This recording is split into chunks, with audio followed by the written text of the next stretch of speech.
और इस हिस्से में अब हम अग्नि की उड़ान का राष्ट्रवादी विश्लेषण करेंगे।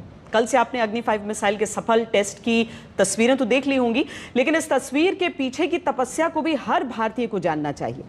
भारत ने बुधवार शाम 7:50 पर भारत के missile man APJ Abdul Kalam द्वीप से एक ऐसी कामयाबी हासिल की जिससे चीन और पाकिस्तान के होश उड़े हुए हैं। भारत ने अपनी पहली आईसीबीएम यानी इंटर कॉन्टिनेंटल बैलिस्टिक मिसाइल अग्नि 5 का सफल परीक्षण करके चीन और पाकिस्तान को आखिरी चेतावनी दी है। इस मिसाइल के सफल परीक्षण के साथ ही चीन का दिमाग हिला हुआ है, क्योंकि उसे पता चल गया है कि अब उसका कोई भी शहर भारतीय मिसाइलों की रेंज से बाहर नहीं है। खैर, पाकिस्तान की बात करना बेकार है, क्योंकि वो इस मामले में हमारे आगे कहीं नहीं ठहरता। Defence research and development organisation यानी डीआरडीओ ने बुधवार को जब अग्नि 5 का एक और सफल परीक्षण किया तो यह सुनिश्चित हो गया कि अग्नि 5 अब देश पर आंच नहीं आने देगी। 5000 किलोमीटर दूर बैठा दुश्मन, चाहे वो एक हो या 10, उनका एक बार में सफाया हो जाएगा। इस मिसाइल की खासियतों के बारे में हम आपको आगे बताएंगे, लेकिन अभी इतना समझ लीजिए कि अगर अग्नि 5 मिसाइल को कई टारगेट को मार गिराने के लिए सेट कर दिया जाए तो दुश्मन चाहे कहीं भी हो उस पर सटीक और अचूक हमला होगा। भारत की मिसाइलों की जरूरत को पूरा करने के लिए डीआरडीओ की टीम दिन रात मेहनत करती है, क्योंकि भारत कुछ ऐसे देशों से घिरा है जिनके चेहरे पर मुस्कान रहती है, लेकिन दिमाग में भारत पर हमले का प्लान तैयार रहता है। अग्नि 5 की तस्वीरों में भारत के वैज्ञानिकों का जो राष्ट्रवाद रचा और बसा हुआ है, उसे समझने के लिए आपको समय का पहिया घुमाकर थोड़ा पीछे जाना होगा और इन तस्वीरों पर गौर करना होगा। शुरुआती अग्नि मिसाइल के साथ भारत रत्न और पूर्व राष्ट्रपति डॉक्टर एपीजे अब्दुल कलाम की तस्वीर उनकी पुस्तक अग्नि की उड़ान में मौजूद है। इस पुस्तक को पढ़कर यह पता चलता है कि डॉक्टर कलाम 80 के दशक की शुरुआत से ही आईसीबीएम यानी इंटर कॉन्टिनेंटल बैलिस्टिक मिसाइल का सपना देख रहे थे, जो बाद में अग्नि मिसाइल के रूप में पूरा हुआ। अग्नि मिसाइल को उसका नाम डॉक्टर कलाम ने ही दिया था।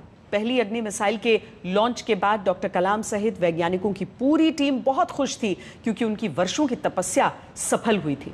अपनी किताब में डॉक्टर कलाम ने बताया है कि 1989 में हुए अग्नि मिसाइल के पहले टेस्ट को लेकर उन्होंने अपनी डायरी में क्या लिखा था। डॉक्टर कलाम ने लिखा कि सुबह 7:10 पर अग्नि को छोड़ा गया। यह पूरी तरह सफल प्रक्षेपण था। यह बुरे सपनों वाली रात के बाद एक खूबसूरत सुबह में जागने जैसा था। कई केंद्रों पर 5 साल तक काम करने के बाद हम लॉन्च पैड पर पहुंचे थे। 5 हफ्तों में हम कई कठोर अग्नि परीक्षाओं से गुजरे थे। यह जीवन का सबसे सुखद क्षण था। करीब 600 सेकंड की इस भव्य उड़ान के बाद सारी थकान गायब हो गई। उस रात डॉक्टर कलाम ने अपनी डायरी में लिखा, अग्नि में मत ढूंढो शत्रु को भयग्रस्त करता शक्ति का स्तंभ कोई। ये तो है एक आग दिल में जो सुलगती हर भारतीय के सभ्यता के स्रोत सी। एक छोटी सी प्रतिमा है ये, भारत के गौरव की आभा से प्रदीप्त जो।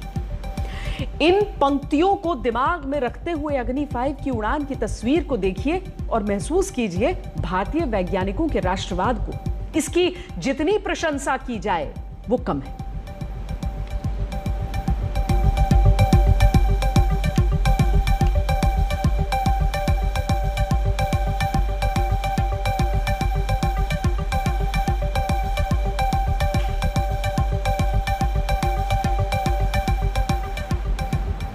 भारत रत्न डॉक्टर कलाम के सपनों की मिसाइल अग्नि को अपग्रेड करने की पूरी यात्रा शानदार रही है।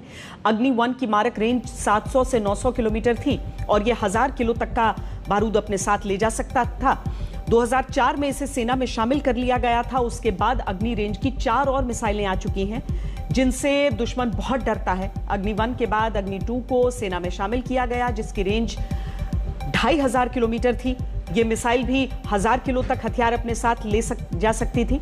अग्नि 2 के बाद आई अग्नि सीरीज 3 मिसाइल, जिसकी रेंज बढ़कर 3000 किलोमीटर तक हो गई। भारत 3000 किलोमीटर दूर बैठे अपने दुश्मन को एक ही बटन से मार गिरा सकता था।